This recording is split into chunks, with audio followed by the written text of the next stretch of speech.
A very influential study from the UK's Royal Society that didn't get a lot of coverage in the press, but we thought was very important, was a study that looked at the state of science around the world. And what it uncovered was two very positive trends.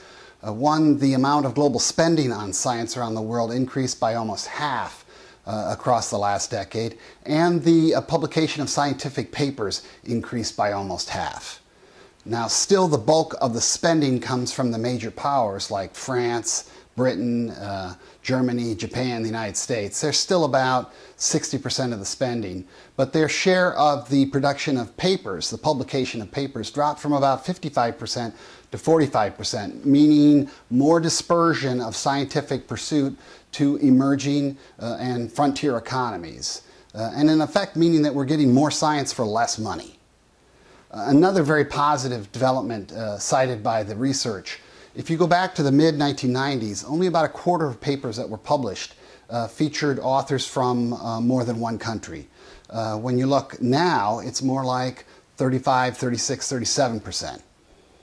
So for those who are concerned about the global commons being sort of fenced off, and the fear that the collective goods won't be pursued in the similar manner as they were in the past when the United States dominated the international system, these are all very positive signs, and they reflect a lot of the benefits that come from globalization.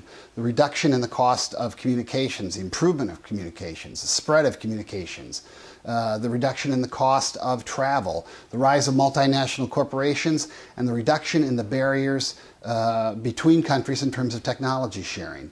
So this rise, this surge in scientific pursuit, very positive, suggesting that the East and the South, as they come online in the global economy, are going to step up and produce their share of the science.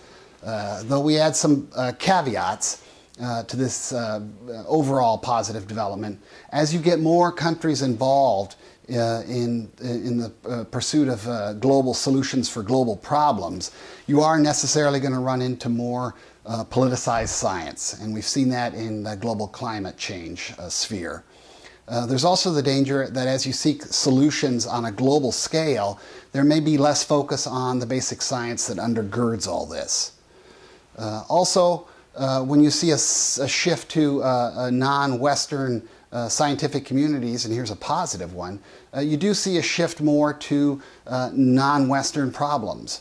And there you're probably going to see more focus on, for example, women and children, which is positive because now all of a sudden you're seeing vaccines become much more popular in terms of the pharmaceutical industry.